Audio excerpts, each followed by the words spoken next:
No, we're going to fire that up real quick, actually. And then I'll get to Lebanon, Israel stuff, okay?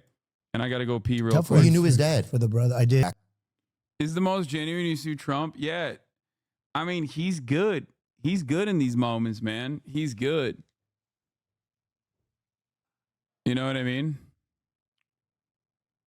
Threat to people at DNC testing COVID positive. Be careful, sir, and test, please.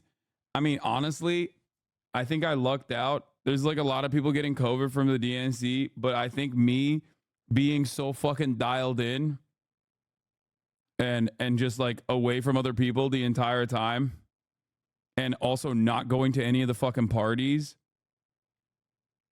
I guess I just I dodged that shit. Yeah. Is this genuine interest in asking Theo questions? Is what people who care do, and he usually doesn't give a fuck. I'm genuinely surprised that Trump understands about quitting alcohol. You broadcasting away from the pros in your castle before getting kicked out. Good to have dodged it. Bro, I didn't even go to the floor. Like, I'm just thinking about like what I'm just thinking about like what might have saved me in that situation.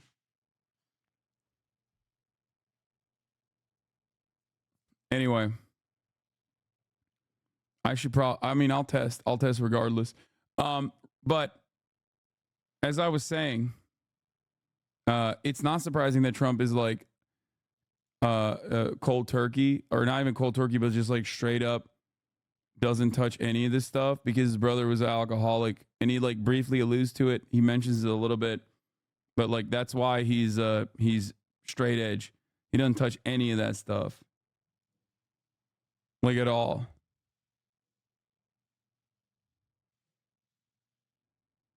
What is this? COVID wave in 5 days before the DNC rolls out. Chicago is sick, actually. I had no idea. Okay, to be fair, I'm the only motherfucker who didn't get it, though. What the fuck? Back on and Do you drink? Not as much. Like, not really. I'm not a big drinker. I used to be a big drinker. I am not a big drinker any longer. Bro, this is straight up charming, okay? It's crazy. Like, Donald Trump at his rallies is like it feels like an entirely different demon, okay?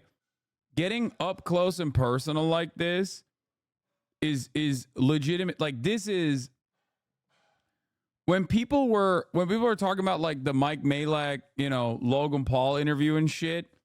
It wasn't like this at all. That was regular ass Trump.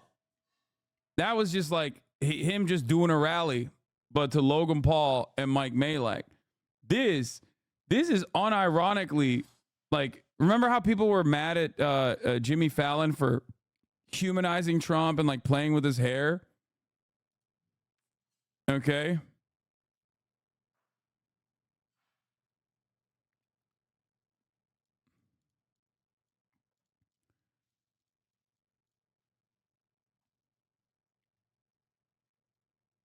That was like something that people were mad about. This is so much worse. Like, I like Rocky, and then they put a fucking photo of Rocky up. That's hilarious. Why is Theo so anti-corporate, anti-billionaire, but a Trump dick rider who inhales his bullshit with a smile? I mean, that's like, he's a normie, Like, in his mind, he's like, I'm interviewing a former president. I think a lot of people just like don't contextualize it in that same way. It's kind of like, I mean, I'm anti-corporate, anti-billionaire, but I like JB Pritzker. You know what I mean? Do you see what I'm saying? And he's also like charming to him. He's just doing like a regular interview. He's having like a normal conversation. I don't think he has like any sort of political ambitions or aspirations here. Like, he's not trying to get something out of him. He's not trying to have like a gotcha or anything like that.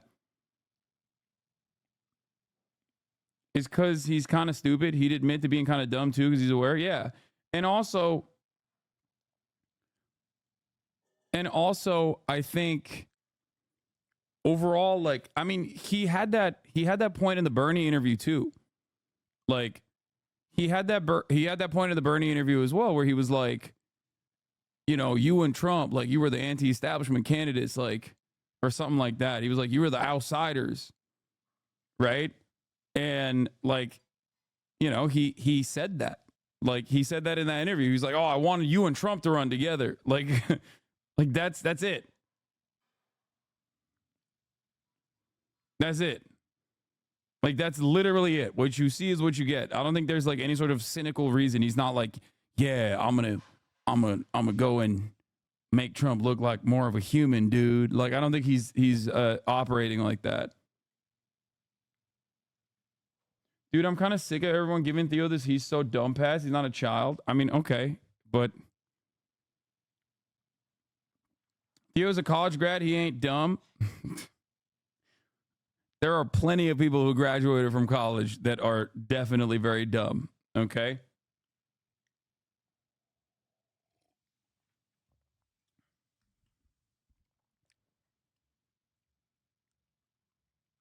Yes, this is a perfect way to explain it. He's unaware of the implications of having a political figure on a show. He isn't trying to be confrontational or glaze him up. He just thinks it would be cool to have a former president on a show. That's it.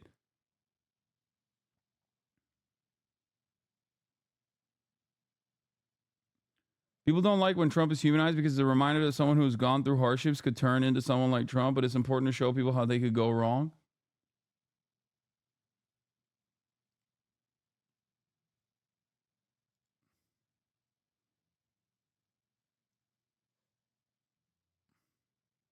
Bro, Theo plays up a character. I don't know how y'all are so fooled by this. He's 44 years old, multiple college attended. He understands what he's doing. It's a bit. I don't think so. Like, I think he's a genuinely curious person. As far as what I've seen, I think he's just like a actually curious person who doesn't think much. I think you guys are I think you guys are like placing a lot of emphasis on like, one, a college education that like immediately spells that you're an intelligent human being, which is far from the truth. Okay? Two, I think that you also don't realize that even people who vote, okay, even people who fucking vote, even people who vote for either party or whatever, don't necessarily have a lot of opinions beyond like, oh yeah, I just kind of voted. Like, most people don't think about this the way that you do. Okay? You need to understand that. Most people do not think about stuff like this the way that you do. We're fucking nerds, chat. That's why I'm always pleasantly surprised when I see someone in the wild who does have maybe not like the same interest that I do, but at least like, even if they don't have the theory, right? Their heart is in the right place. Like, I get excited when I see that. Like, even if someone doesn't have the best way of communicating, like a leftist worldview or whatever, oftentimes if they're and I'm not talking about Theo in this same way. I'm simply this is a sidestep from the conversation. But like, sometimes you'll meet someone who isn't like an out and about leftist, would never call themselves that way, right? They would never say they're a leftist. They wouldn't even say they're a liberal. But like, they'll say certain things, especially you see this a lot in working class backgrounds. Okay? Like, people that have actually seen and experienced poverty, right? Like, oftentimes they'll say certain things about their experiences with their bosses and whatnot, where you're like, oh, this dude gets it. You know what I mean? That's why I always have this belief that I stick to, that like, the average American is actually significantly more open-minded to progressive policies than the people that you see online. You know what I mean? The people that are chirping online, the people that are like supposedly very educated on this stuff.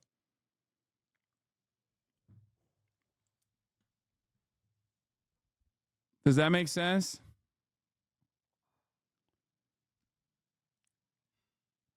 Do you think it's a good? Do you think it's one because it's good content? Two, he's scared of alienating conservative viewers by only having Bernie on. No, I don't think he's making that calculation even. Dude, I'm telling you, it feels like he literally is just going, that's a former president, dude, and he's running for president. It'll be good content. And also, a lot of people will watch it. Would you say that most Americans are somewhat class conscious? Fuck no. It's actually class consciousness that is missing from the equation for Americans. They understand certain concepts, but they don't know how to conceptualize it, if that makes sense. No, Americans are some of the least class conscious motherfuckers on the planet, dude.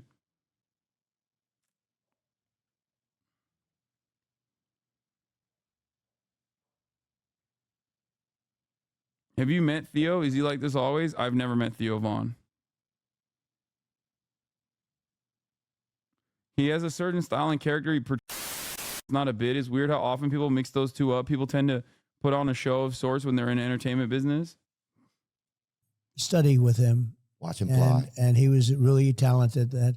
But ultimately, he had to give that because of the alcohol. I'm new to your community and new to you. Where are your viewpoints on Kamala and the DNC? I was holding out hope that Kamala Harris, because of a couple things that the Democratic Party did, was going to be leaning into a message of like truly helping the American working class. And unfortunately, I didn't really get that from the DNC. And it upset me for sure. I mean, we'll see where it goes. There's 71 days, but some of the high notes, especially like I placed a lot of emphasis on the speech that she delivered on the last night of the DNC, because we don't know how she is going to brand herself. We don't necessarily know what kind of policy she's going to run with. And unfortunately, it's been very devoid of policy in general so far. There's a couple things that they talked about. There's a couple things that she brought forward before the DNC that I liked. Price controls, which is like unimaginably popular, you know, unimaginably popular. So I think that like those things are good. Those concepts are good, but like she's not really running on them. And it spells, for me at least, that this is an old school Democratic Party way of thinking where they run scared and they try to moderate their positions. I mean, I saw this poll, which is crazy. Support for capping increases on food and grocery prices. Support 65%, oppose 24%. And I joked, I said, oh man, the Chamber of Commerce is going to see this poll and roll out Chris Hardball Matthews one last time to talk about how Kamala will bring out the guillotines at Central Park. Like, I fear that, like, and this was a fear that I had with Bernie Sanders. Like, if he, here, I'll explain it in a couple different ways. One, I have this opinion that if Bernie Sanders were to actually make it to the general, we would have fully been able to figure out if you can actually run on super progressive campaigns and win incredible margins. Okay. So,